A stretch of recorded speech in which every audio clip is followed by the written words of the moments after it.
A businessman named Joe wakes up in a strange room with a mill in it and immediately throws up as he realizes he doesn't remember how he got there. His phone is missing, the walls are high, and the only door is heavy and locked. When he begins yelling for help, he hears a voice coming from the air vent telling him to shut up. However, the guy soon realizes Joe is new and explains a few things. Joe was dosed, and for a few days he's going to feel very depressed because of the side effects. He also mentions that tomorrow it's going to be very rough, but afterward he says he must go back to work and stops talking to Joe. Next, Joe tries to jump up the walls to no avail. When he's about to have a breakdown, he hears whistling outside and sees someone dropping food and water through the door slot. Joe immediately runs to the door and asks for help, explaining he has a pregnant wife to take care of, but the man just closes the slot and hurts Joe's hand. As night falls, Joe decides to bandage his hand with his tie and to take the food they gave him. Suddenly a light appears on the wall and an AI voice welcomes Joe to something called Advanced Career Training. However, the AI doesn't answer any questions and the logo on the wall disappears to only leave a few numbers. Joe wonders if something is broken, but then the neighbor guy explains it isn't. The machine works but not for the sake of the employees, and the numbers are a countdown to midnight, but he refuses to say what will happen. Joe begs for more information, but all the other workers start yelling at him because they want to sleep.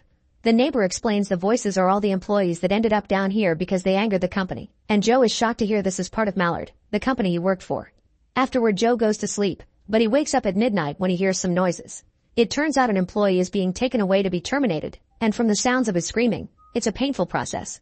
Joe tries to cover his ears as the AI voice says this is part of a harmonious path to well-being. The next morning, the guard brings more food and tells Joe that cells must be kept spotless or the employees will be punished. There's a toilet hole in the corner and all trash must go there. In fact, the neighbor tells Joe to do it to avoid trouble. Joe throws the empty food packaging in the toilet hole, which stinks badly, and then notices something in the ground. After brushing off the dirt, he's disturbed to discover a skull, and a neighbor confirms employees have died here before.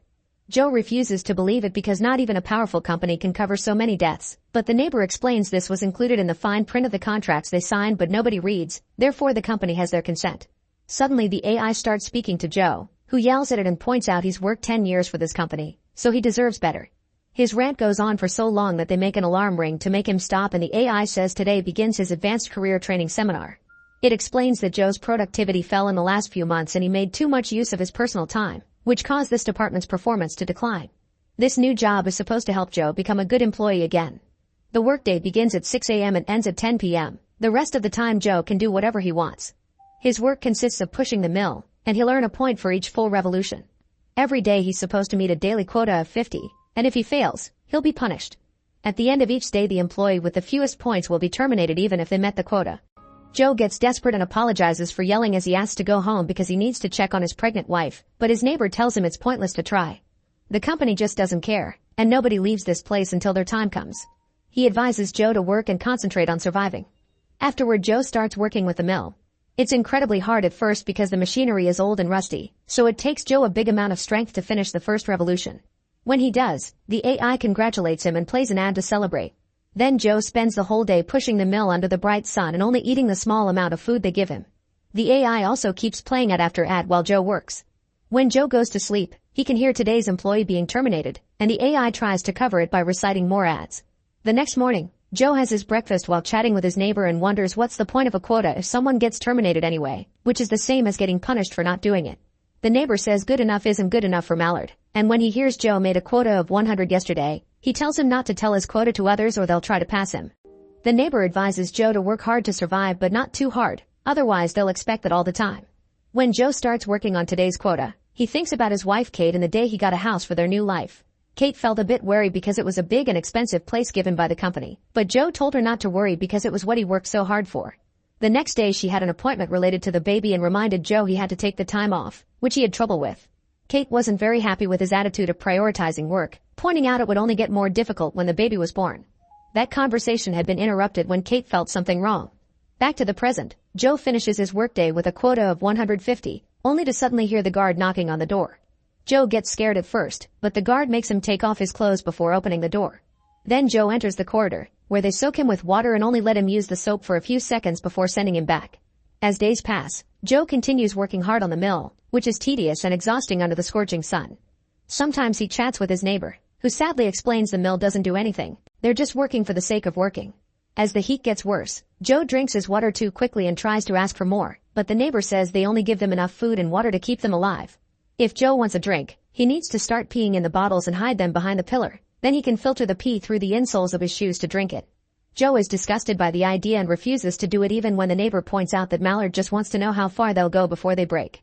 Joe goes back to work and keeps thinking of Kate. He remembers the day she had been very worried about the hospital bills and he promised he would work harder. When Kate said he couldn't do this alone, Joe tried to stop her from going back to work because after the issues last time she was in danger of losing the baby. However, Kate pointed out that if she didn't work too they'd lose the house. Mallard had promised a promotion to Joe for years and never kept the word, so Kate thought it was stupid to still believe them. At the end of the workday, Joe falls out of exhaustion, and the AI congratulates him for reaching the outstanding quota of 370. While catching his breath, Joe notices that on the mill's handle a previous worker carved the word Alex. He asks the neighbor about it and learns that Alex is the only guy that managed to get out. The next day, Joe gets a special gift for his outstanding quota, a pen with his name on it.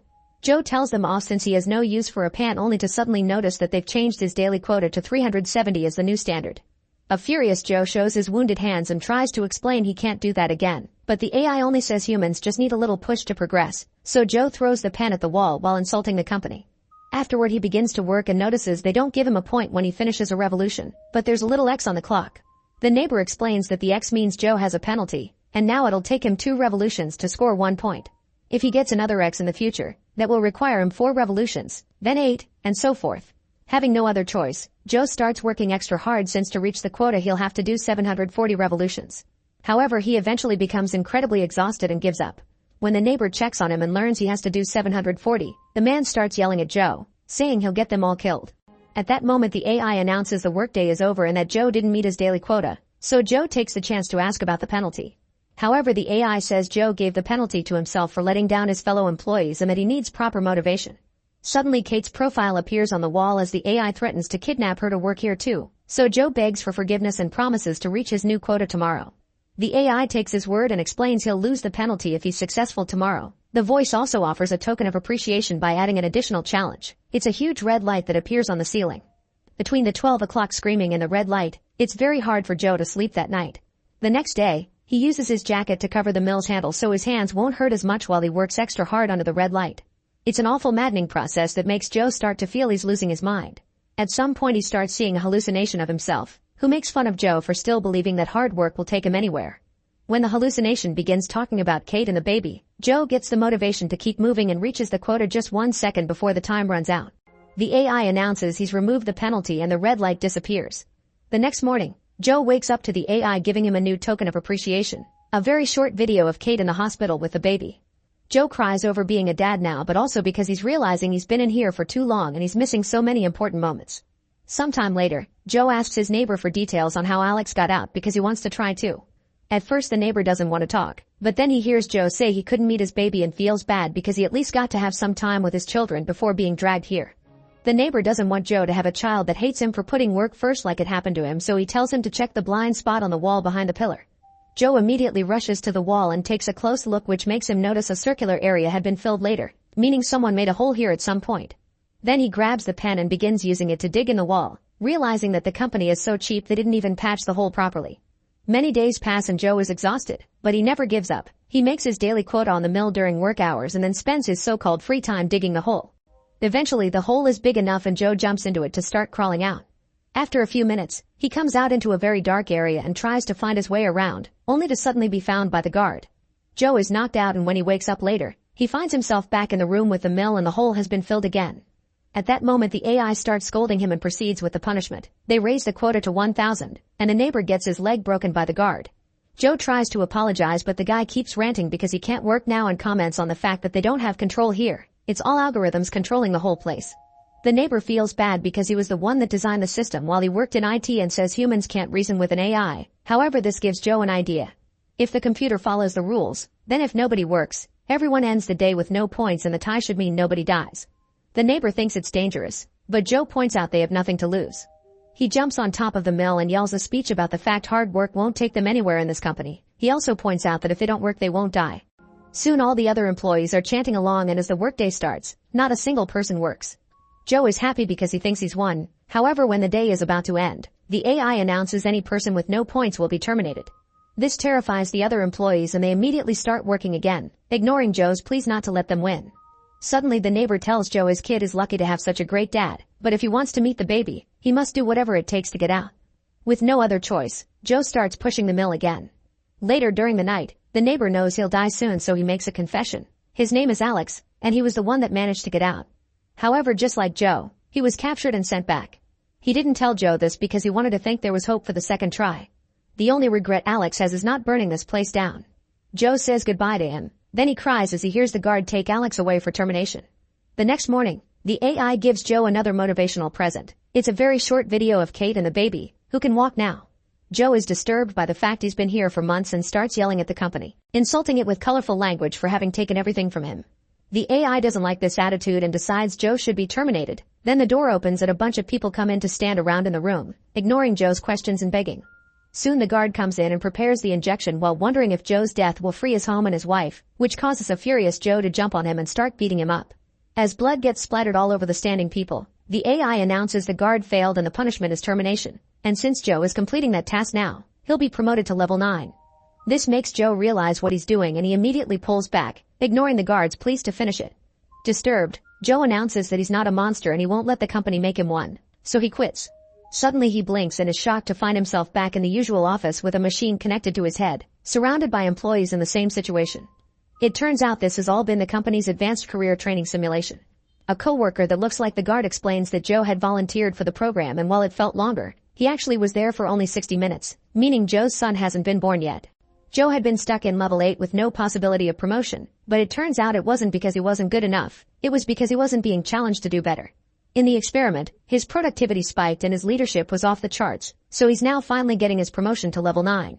After disconnecting the machine, Joe is taken to his new office, where he's welcomed by a nicer AI. Joe can't stop having visions of what he went through, which left him with PTSD even if it was only a simulation. The office is small and simple, almost claustrophobic. Joe's coworker shows him a non-disclosure agreement because the project is secret and Joe signs for the sake of his wife. Once the guy leaves, Joe calls Kate in to check on her, crying when he finally hears her voice. When the call is done, he announces he'll burn this company to the ground. Make sure to subscribe and turn on notifications so you can watch more videos like this. Thanks for watching.